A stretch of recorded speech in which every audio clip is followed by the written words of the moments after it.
새벽 우리에게 주신 하나님 말씀은 마가복음 9장 38절에서 50절까지의 말씀입니다. 마가복음 9장 38절에서 50절까지의 말씀입니다. 우리 하나님의 말씀을 다 함께 받들어 읽겠습니다. 요한이 예수께 여짜오되 선생님, 우리를 따르지 않는 어떤 자가 주의 이름으로 귀신을 내쫓는 것을 우리가 보고 우리를 따르지 아니하므로 금하였나이다. 예수께서 이르시되 금하지 말라. 내 이름을 의탁하여 능한 일을 행하고 즉시로 나를 비방할 자가 없느니라. 우리를 반대하지 않는 자는 우리를 위하는 자니라. 누구든지 너희가 그리스도에게 속한 자라 하여 물 한 그릇이라도 주면 내가 진실로 너희에게 이르노니 그가 결코 상을 잃지 않으리라. 또 누구든지 나를 믿는 이 작은 자들 중 하나라도 실족하게 하면 차라리 연자맷돌이 그 목에 매여 바다에 던져지는 것이 나으리라. 그러나 내 손이 너를 범죄하게 하거든 찍어버리라. 장애인으로 영생에 들어가는 것이 두 손을 가지고 지옥 곧 꺼지지 않는 불에 들어가는 것보다 나으니라. 만일 내 발이 너를 범죄하게 하거든 찍어버리라. 다리 저는 자로 영생에 들어가는 것이 두 발을 가지고 지옥에 던져지는 것보다 나으니라. 만일 내 눈이 너를 범죄하게 하거든 빼버리라. 한 눈으로 하나님의 나라에 들어가는 것이 두 눈을 가지고 지옥에 던져지는 것보다 나으니라. 거기에서는 구더기도 죽지 않고 불도 꺼지지 아니하느니라. 사람마다 불로써 소금치듯 함을 받으리라. 소금은 좋은 것이로되 만일 소금이 그 맛을 잃으면 무엇으로 이를 짜게 하리요. 너희 속에 소금을 두고 서로 화목하라 하시니라. 아멘.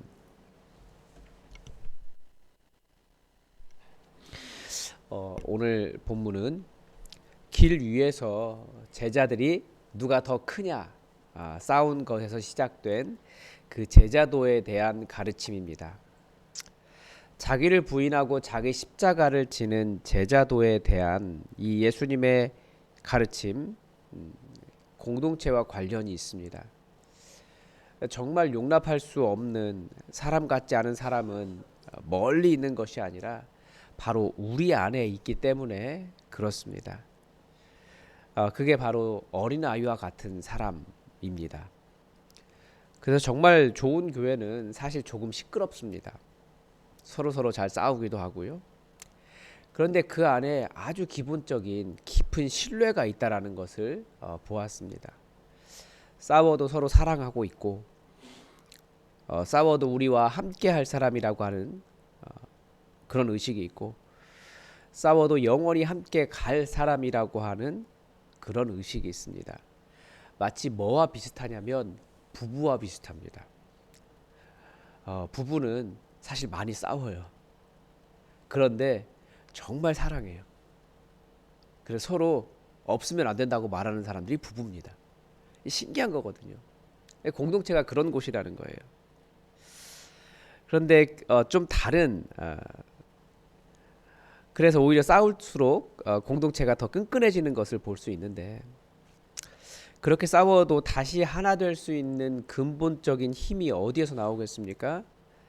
바로 나 같은 죄인을 위해 죽으신 우리 주님에 대한 은혜의식에서 나옵니다. 저 사람이 죄인이 아니고 내가 죄인이라는 것을 아는 거죠. 이 은혜의식은 이제 또 다른 인식을 갖게 합니다.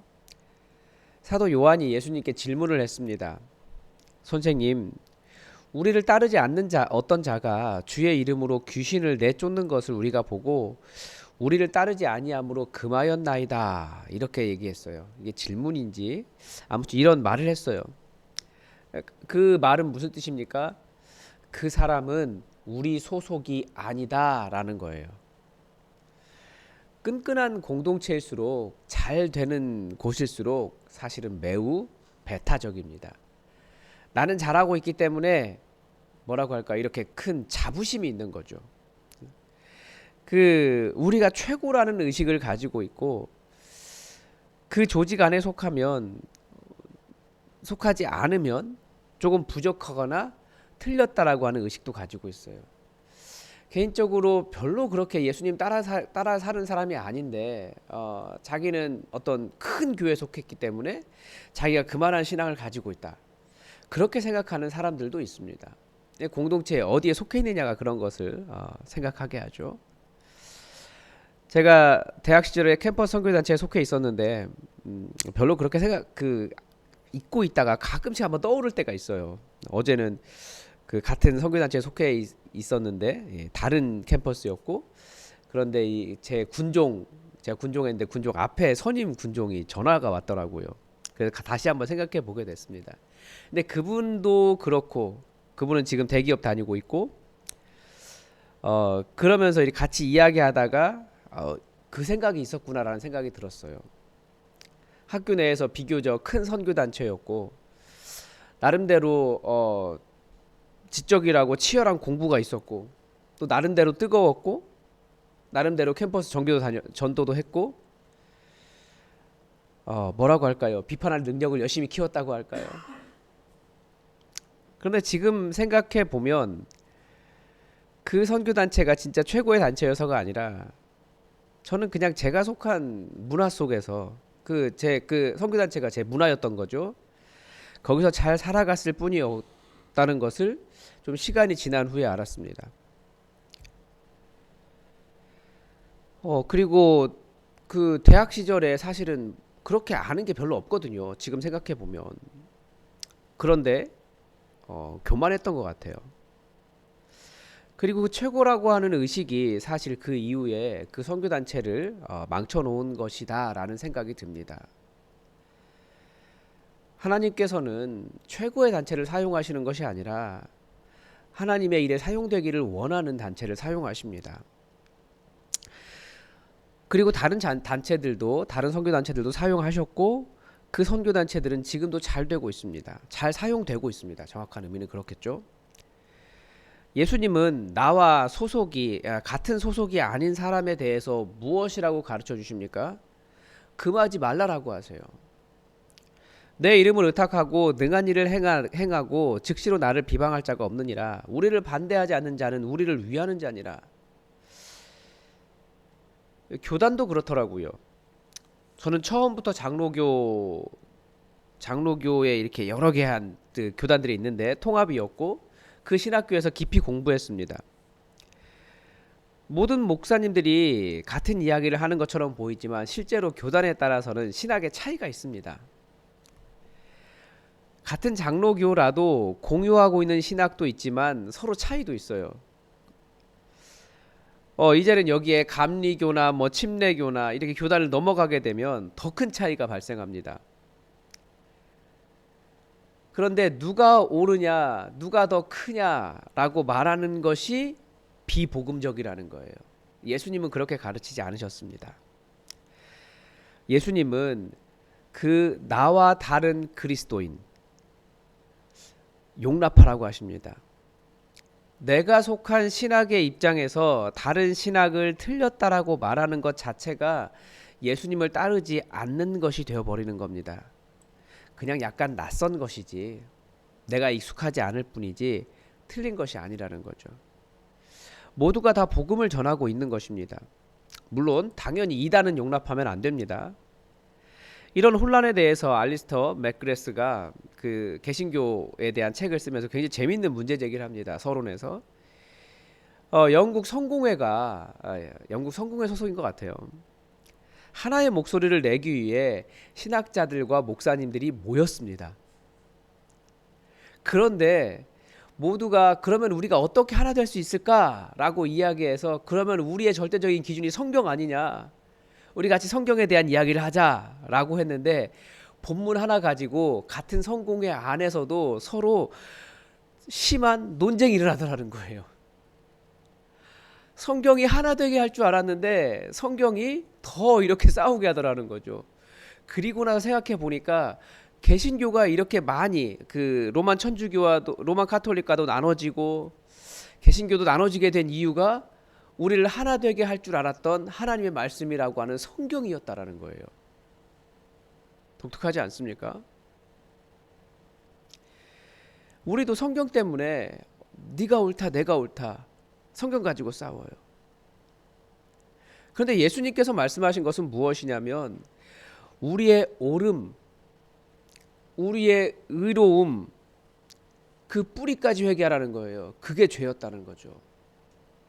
내가 옳고 내가 크고 내가 높고 내가 좋은 교단에 속했고 내가 진짜 교회에 속했고 내가 좋은 선교단체에 속했고 그것이 의로움이 되고 있을 때 오히려 그것이 회개해야 될 이유였다라는 거예요.